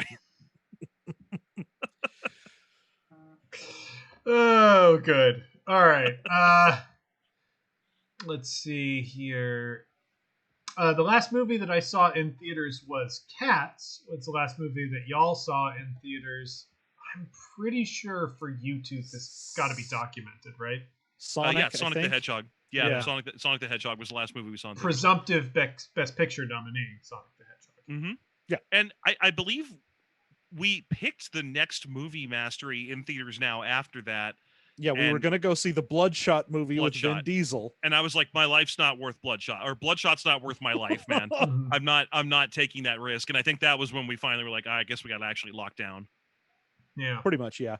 To avoid Vin Diesel. It's worth it. I mean, for me, probably Endgame. Like, the thing is, I don't go to see movies in theaters. It's a very unpleasant experience, and I'm kind of glad that we're in lockdown getting to see movies not in theaters. That's great. I think you probably have roughly the same experience I do trying to see a movie in theaters, where you're constantly swarmed by fans and they won't stop throwing money at you, and it's just the worst. Yeah, man, because it's always coins. Mm-hmm. It's always coins. It's dollar coins. All these Sacagawea dollars just flung hard. They're so good at getting it in my mouth when I'm talking. Yeah, yep, that's right. I'm taking that as a clip. They're so good at getting in my mouth. But no, I think because you and I both have ADHD. So for me, most of the movie experience is being really mad at everyone else in the theater, pretty much just in a constant cycle. Yeah. So I'm in the same place where I'm like, well, if there's one good thing about the pandemic at all, and there shouldn't be, and there isn't really, it's that I haven't been to a movie theater in 9 months. I mean, I do appreciate those movie theaters with the big seats that recline. Those I feel isolated enough from everybody else around me. But yeah, for the most part, seeing movies in theater is not good. And I really enjoy the fact that I get to see new movies at all, because I can watch them in my own home. Not that I don't want people who go see movies in theaters to be able to do that. Like, sure, I don't want movie industry to die for theaters, but I would prefer to do things my way. Yeah. For those of you who need to go into a big room and unwrap plastic things over and over again, and the plastic and the plastic thing inside is another plastic thing that also needs to be unwrapped, I hope that experience continues for you. Or watch movies and ask questions that the movie will no doubt answer if you wait a couple minutes. God. But that can happen if you're watching it, in your own house, depending on who you're watching it with. When someone I don't have a child. Says, I don't have a child. Who's that? To a character that just showed up for the first time, I'm like, I will murder you. This is a movie. They will tell you. If you're a kid, why not just get up in your seat, turn around, and lock eyes with the person right behind you? That's one of my absolute favorite things to have dealt with in a movie theater. Someone's saying in the chat, everyone is going to James's house for movie night. Yes, please come to my house for movie night and put things in my mouth. Yeah, Sacagawea dollars. You'll be amazed to learn what he pays out and how. This is a strange one that I don't know that how well I'm going to be able to answer this one. Let's say Huell Hauser came back to life and you had to run an RPG session for him. What would you run? I don't know this. I don't know this man. So Huell Hauser is or was, because he's passed away. He hosted a show called California Gold that was basically just a sort of California travelogue show where he went up and down the state, kind of meeting people and telling their stories. And he was aggressively positive and always very happy. He's like, "Hey, I'm Huell Hauser. Over here, we met a farmer who's learned how to grow cilantro in a land where it shouldn't be grown." And he was just this kind of long-running figure of joy about how great California was. These cows learned to water ski, where he was just so nice and so friendly that really you'd want a game that consistently has little moments of amazement just so you could enjoy his genuine bewilderment. Wander Home sounds like a good game to run with this person. That seems right to me. Yeah, I'm getting pretty excited about that. Sky stories. Yeah. I maybe would consider a no thank you evil. Just because I'd like to hear his take on, well, that doesn't seem fair. It seems like the unicorn should win, and that would be. I'm doing a terrible job. This is one of the people who Paul F. Tompkins does that voice on like Comedy Bang Bang and stuff, where Paul F. Tompkins is basically the Grim Reaper of voice impressions, where every person everyone he does an impression of is doomed to die. Well, I mean, everyone. Technically. I know. While he's still using the impression on a comedy show. I mean, Sir Andrew Lloyd Webber is still alive. Yeah. But he killed what's his name, obviously, who made all the holiday movies. Call me Gary. Gary, you go. Gary Marshall. So yeah, he's a death knell. But yeah, he does a really, really good Huell Hauser. And I know most of my Huell Hauser from Paul F. Tompkins impressions because it's also a little before my time.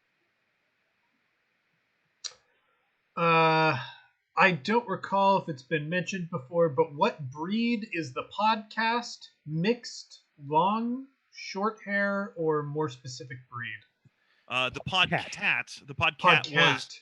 Okay. Yeah, in a couple very early episodes. I mean, to explain the podcat, who passed away several years ago. When John and I started the show, we didn't know how to do podcasts or what they were, and so our first thought was, let's get the amount of microphone that we can afford, which was a single silver Yeti ball microphone that we hunched over and both talked into at the same time for like a year, and that thing was so fascinating looking to my old cat, Izzy, who was a short hair, I want to say calico, that she would come up in the middle of shows and just get between us and get right to the microphone and go, meow, like right at it. Because she's just like, what is this thing? What's my reflection doing in it? So for several of our early shows, you can hear her pop up and just investigate the microphone until I get her out of the room. So she was a short-haired calico, was Podcat. Oh, very cute. Mm-hmm. Oh, she was a wonderful little cat. All right. You have a podcat now. I do. Hero mauled me quite recently. Let me see. Yeah, I saw that. Rotate my arm. So you can sort of see the giant fucking wound. Yeah. Got really badly fucked up by this tiny creature that I love. So that's fun. Somebody said if you could replace my useless sausage tribute shirt. Ooh. Very nice. He's adorable. Trying to get that space ice cream. Somebody asked if you could replace the transphobic actors on The Mandalorian, who would you replace them with? I don't know, cartoon characters. There's more than one. I haven't watched The Mandalorian in I didn't finish season 1 at all, so I don't really know shit. I need someone to tell me that there's more than one, because I know that they're talking primarily about Gina Carano. I think Rosario Dawson. Kinda. Oh, right. I heard about that. I think it was something like, I think that was an accusation where by the time it had made the rounds, all of the charges were dropped except for a couple of them against her mom or something. Which, who knows? You I'm know, staying exactly. Out of it, Like, yeah, charges being dropped doesn't mean anything. But, yeah. you know, having to replace 2 people at least, my pitch is that you just have Amy Sedaris step into both roles. She's already proved her Star Wars chops on the same show. Exactly. And in Strangers with Candy, you know, they used to do different characters all the time. I say we just give more roles to Amy Sedaris. Let's see. I've got a pitch for it, but I've got to remember the name of the actor. Hang on 1 second. Let me just Google this up. As portrayed by Gwendolyn Christie. Gwendolyn Christie would be a great replacement for Cara Dune, because she was Phasma, yes, but Phasma was a wasted role, and I have always felt bad about that. Yeah, so yeah. It'd be a great fix. Yeah, give Gwendolyn Christie more money and a nice big role in Star Wars. That's fun to watch. I would very much appreciate that. Maybe could even be Phasma again. I think the timeline will work out for that. Yeah, we could do early Phasma. I think that'd be really cool. So that she's just a little kid and she likes her mom very much. Mm-hmm. And she's huge. This huge baby. Also, in terms of replacing Ahsoka Tano, there are very few Force sensitives who survived Order 66 in the Dave Filoni series. But if I'm going to pick one that is currently canon as a Force sensitive who survived and is still out there in the world somewhere, it won't matter who the actor is because it's going to be a CGI role, and it will be surviving Gungan Jedi Ruru Page. Should take the role of Ahsoka in the one episode that she appeared in. She shows up. She's a badass. She's like, oh, I know who Grogu is. He got in when I got kicked back to Gunga or Naboo for being too young. We call it Gunga. Yeah, an absolute look, colonizer. Exactly. Absolutely dynamic, powerful, young Gungan woman Jedi. Ruru Page would be my pick to replace Ahsoka entirely. Yeah, if you're not going to do Amy Sedaris in both roles, I say you just make Ahsoka a Muppet. Yes, I'm also okay with that. I mean, they made her Leku and Mondral's a Muppet. Let's be very realistic. That looked like she was wearing a... It felt like they didn't work hard on, like, giving her fun Mondrals. Like, they don't look anything like the cartoon. They look like they cost $15.99. That's what they look like, a foam hat. Mm-hmm. They could have spent more money. Disney, I think you have the money. They just announced a whole friggin' show about her. They're gonna have to fix the head. No, they don't. They already did it for free. They're not gonna spend more money. They found out they could get away with it with not doing anything.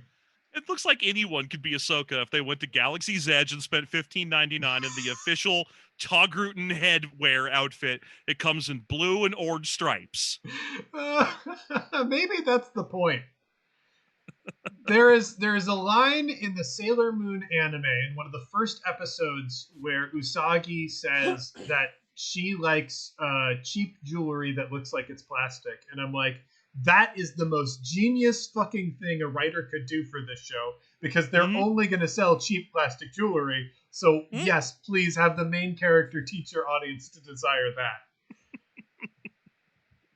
Honestly, that hat that she wears throughout, or the head tail thing that she wears throughout the show, should just get damaged as she looks like it's clearly been through the wash a few times by the third season episode. There's big chunks of the foam torn out of it. Oh, sorry, my kid got it. Oh, fuck. All right, well, there you go. There's your answer. All right, we are so close to... Yeah, I think we can call it. We're at an hour 48 right now. Okay. That is a substantial episode. That is a lot of Afterthought.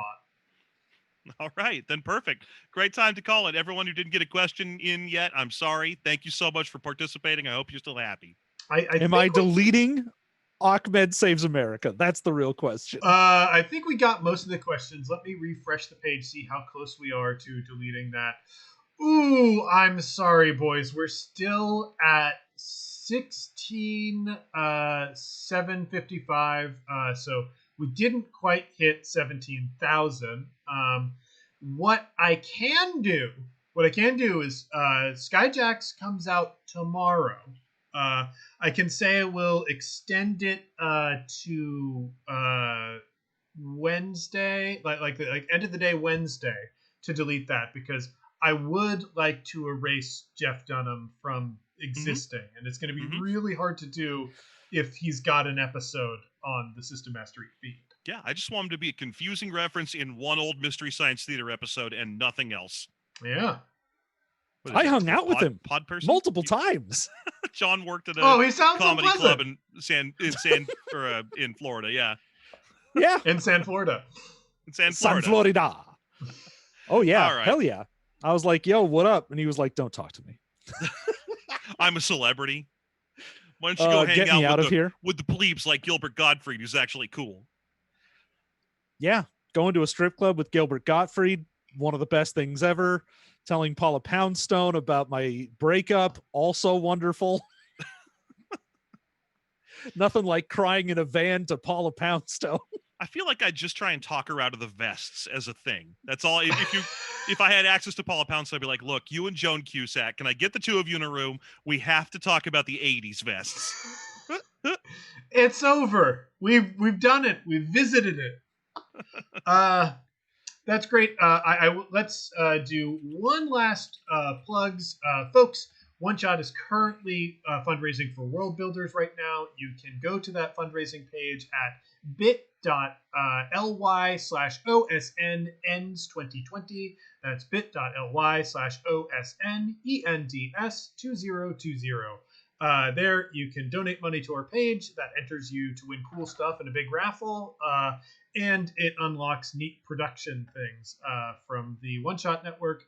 It would mean a lot to support us on this. I really, really don't want this Jeff Dunham movie on that movie mastery list anymore.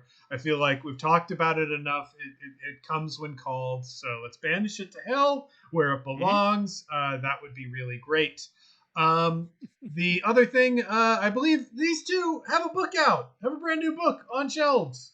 Let's do one more plug to that for folks who weren't here early on. Let me get the ring lights. Yeah. There it is.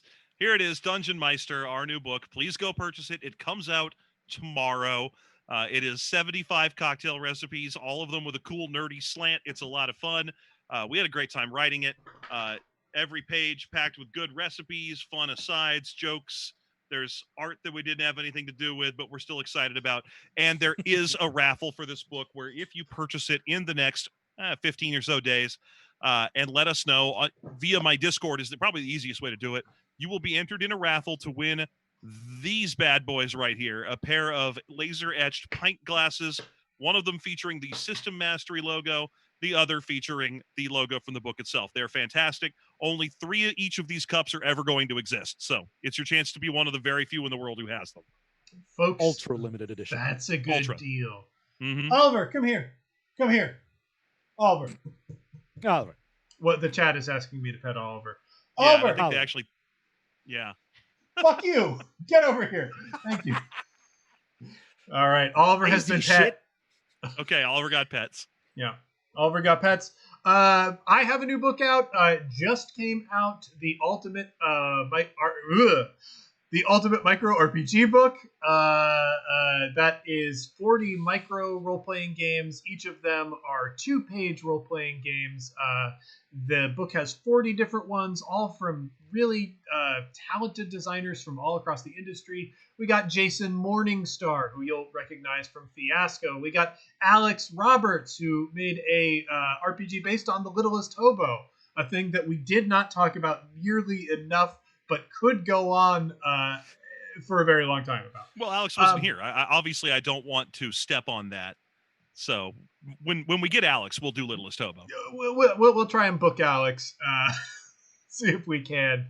But yeah, there are so many great games in that book. I would love for folks to pick it up because I want to make more books like it. But that is it. I can't remember. Does Afterthought have a standard outro? Is there a thing? I think we usually thank people for giving us so much money, but seeing as how these folks are getting the show for free, we'll just say, hey, everybody. Thank you for donating so much money. Exactly. Thank you for supporting World Builders.